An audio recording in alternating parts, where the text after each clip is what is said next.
Hello, ladies and gentlemen. Welcome back to Doom 2 Hell on Earth. MF Doom? So, is Did you everyone know having the fun ghost so of far? Tupac fights Space Satan? Wow. What? You heard me. Something about Tupac and Space Satan. The ghost Yeah, of that's what I heard. Tupac fights Space Satan. Are you implying Doom Guy is Tupac?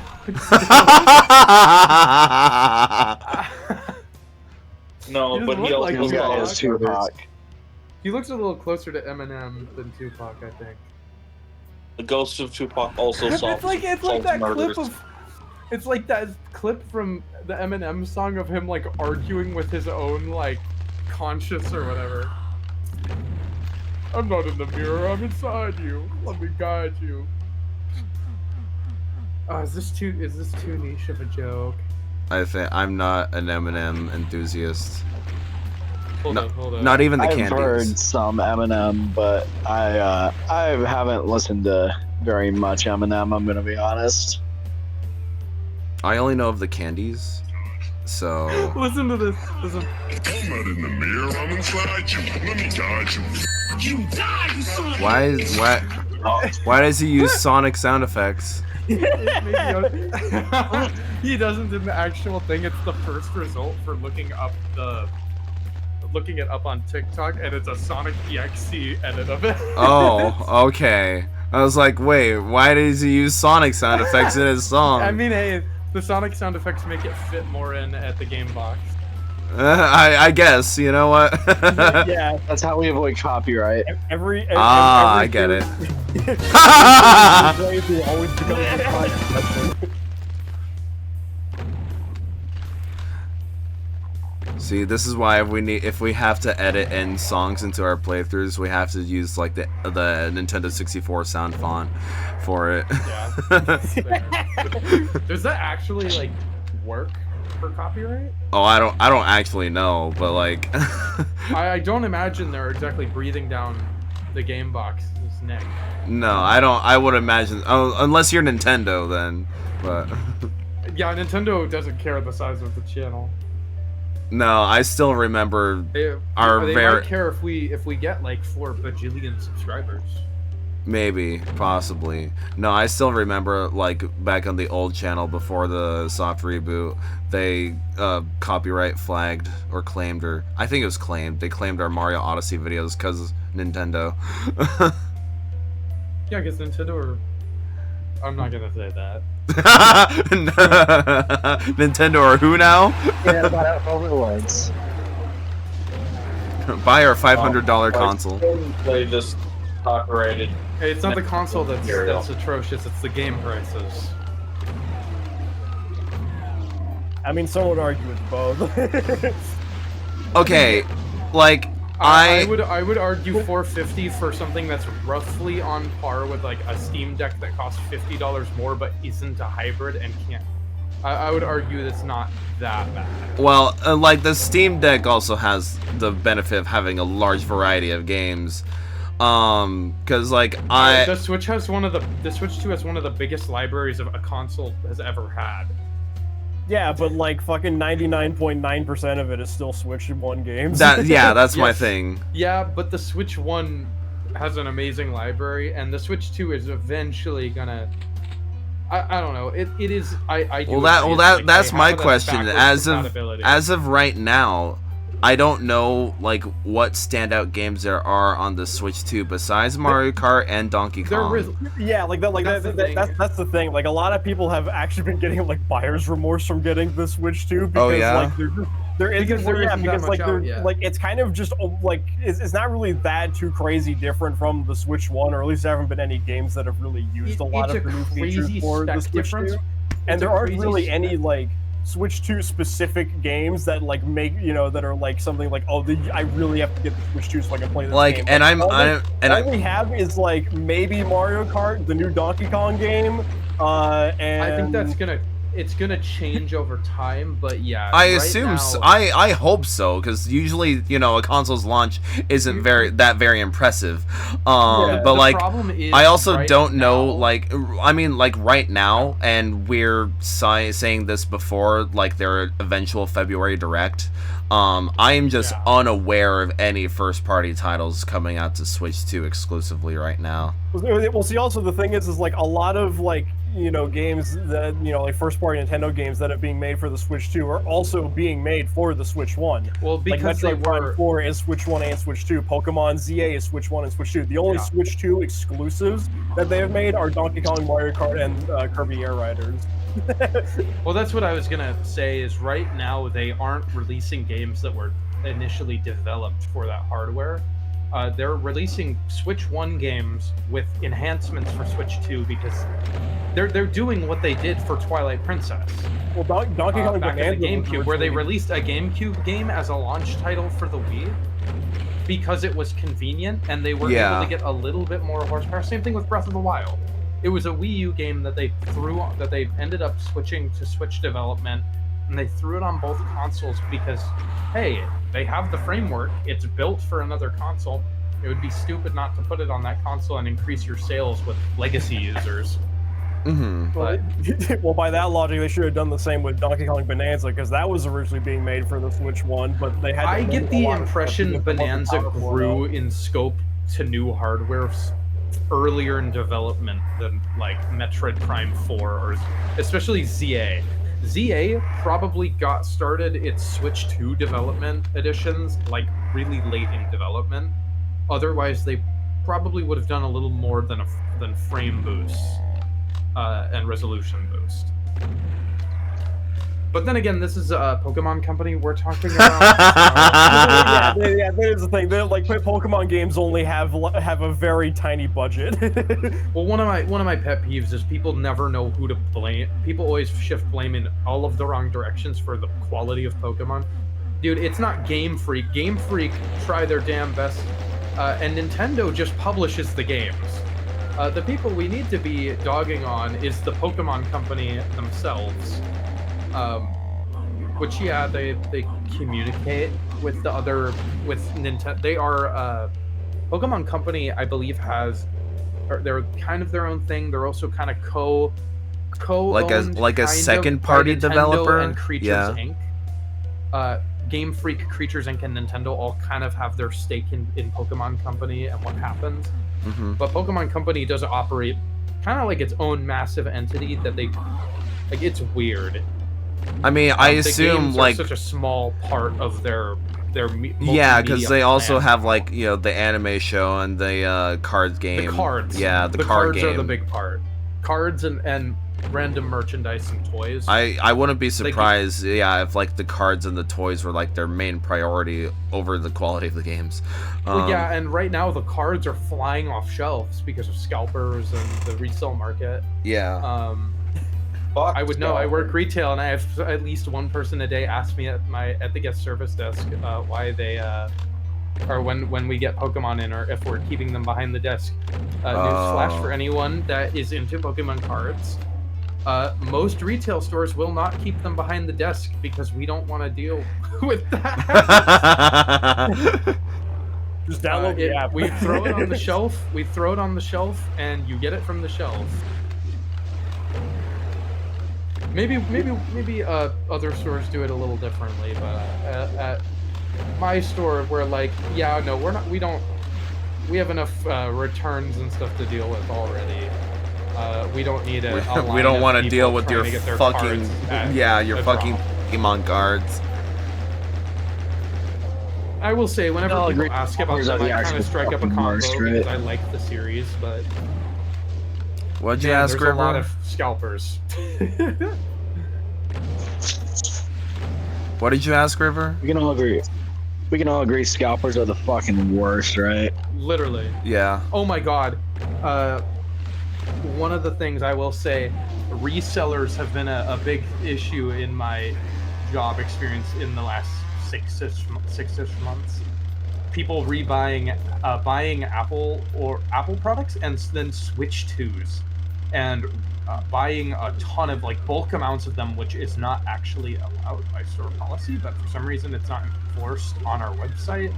So they'll online order it, pick up a ton of them, and then to my knowledge, from what I've read, it seems people will buy them and they'll resell them to overseas markets where the MSRP is higher on those products. So they can sell them for a marked up price compared to what they bought them for here to people that their marked up price that they sell for is still less than how much it costs in like a country like I don't know about the Switch 2s, but like an iPad, for example, an iPad sells for like $200 more than it does in America, equivalently in like mainland China.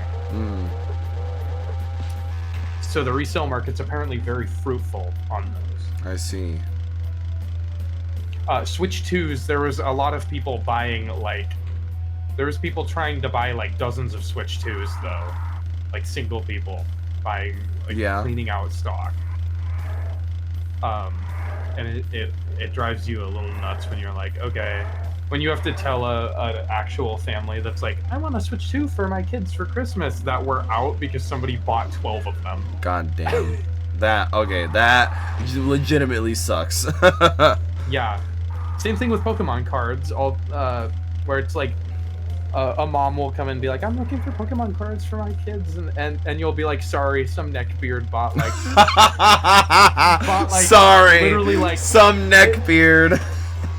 I want you to actually say that next time that happens. Sorry, some neckbeard bought all of them.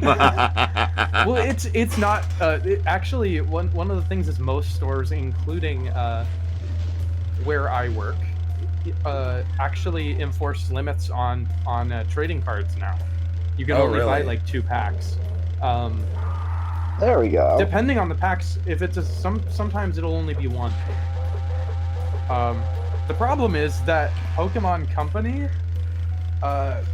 they don't stock stores like at all. They have like a drop. They will stock stuff like once a week, and it'll be gone within like 2 hours. So like, and they don't really come in on a consistent schedule. This is something a lot of Pokemon people know, is the merchandisers will come into stores on the most, basically when they feel like it, I guess. So you kind of have to get lucky hearing that they're making a rotation around stores or something like that. Not worth it. Dude, the cards are not worth being into to deal with all that stuff. I'm gonna be honest. I mean, they're cool, but they're... I'd assume so, at least. I know that there are apps out there that can, like, scan your cards and see how profitable they are. Yeah, that's... and you can also, obviously get it slabbed and graded, like, officially by, I don't remember what the company is, the main grading company for cards and stuff. But, I have a Charizard I found that's, from 2016 that's worth like $200 ungraded, and mine is in really good shape. I think I'm gonna get that bad boy graded and sell it. Get an extra $500 for myself or so. Gotcha. I'll give you my Charizard for $500. Is that how deals in the Pokemon universe actually go? That'd be funny. It's based on market. Team Rocket. I also. That's right. Yeah. It's weird because I never got that into the cards, but I do watch YouTube shorts started showing up for me of like card trading shows and stuff. And I realized, I actually like, it's interesting how it's not much different than any other like booth, but there is a lot more negotiating prices that goes on than most like convention trading booth stuff that I've been to. You're not gonna like debate the worth of something to a vendor at like a retro games con usually. No. At least that was not my experience at the Portland Retro Gaming Expo.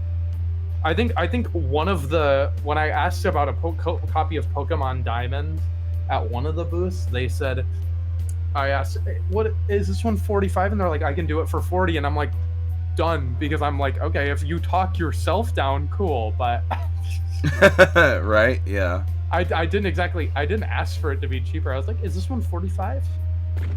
And they were like, I can do it for 40. It can be 40. I tipped them $5 on the iPad thing because I felt bad. See, that's I want someone to say that now if I hold up a Switch 2. Can I have this for 40?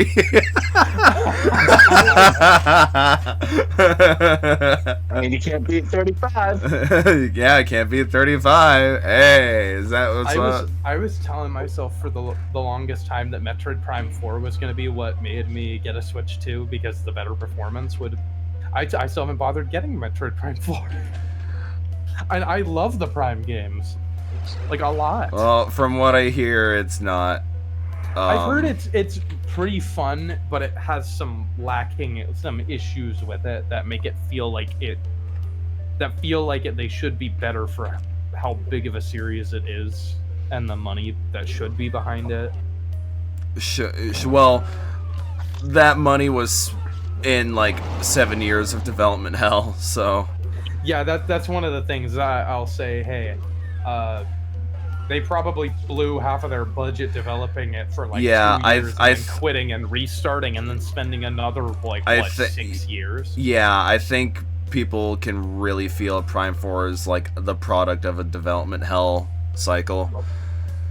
From what I've seen, it looks like it's fun, and I think I will be buying it. But honestly, I might just I might wait to see if I can get a used copy. Yeah, don't expect a price drop from Nintendo. Yeah, Nintendo hasn't dropped prices on Switch 1 launch games still. It's insane. I'm like, why is Breath of the Wild still $60? Right? You know, it's kind of Nintendo to be Nintendo. Version. Instead of, because Tears of the Kingdom is just bigger Breath of the Wild, instead of dropping Breath of the Wild's price, they kept Breath of the Wild's the same and then made Tears of the Kingdom the only $70 Switch 1 game.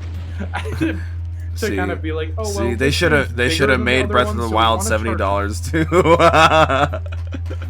They should have made. I mean, if you buy the Switch 2 version of Breath of the Wild, with, not like the upgrade, but you got full on Breath of the Wild plus the Switch 2 upgrade on the Switch 2, that is $70, which means Tears of the Kingdom is $80. Oh, I see how they get you. And it's also funny because games that, it's weird because there's some games that you're like, it's weird because Nintendo, because they never drop prices, there will be 2 games on the market that are like, one is literally just an upgraded version of the other, like a newer version or something, and they'll just cost the same price. Yeah. It's just, why is Echoes of Wisdom and Link's Awakening remake at the same price? Echoes of Wisdom is a longer, bigger game. An original game. An original game that's longer, looks better. And not a remake of a 1993 bigger game. Development cycle. Costs the same amount. Or, I think that's actually wrong. I think there were like a $10 difference, if I remember correctly, actually. I think Link's Awakening is $50, I think? I might be wrong. I remember it launching at $60, but I've seen it on the eShop for $50. I remember getting Wisdom for $60 though. I remember getting the Game Boy original for $10 on the eShop. Lol. I will say the remake is awesome. I love it, but or getting it for free with your Nintendo Switch online subscription with the Game Boy emulator. Yeah, exactly. That's how you get it. Unfortunately, they don't have the deluxe version of it on there, I don't think. Oh, is it just the standard Game Boy one? When I was playing it, yeah. Oh. I was playing through Link's Awakening on Switch Online, and then I found a copy of the remake for I bought I actually got my copy at a game store for like $30 loose cartridge. Maybe not the best deal, but you know. I've been Well, looking for that. given first party Nintendo, that's the best that you're gonna get. Yeah, literally.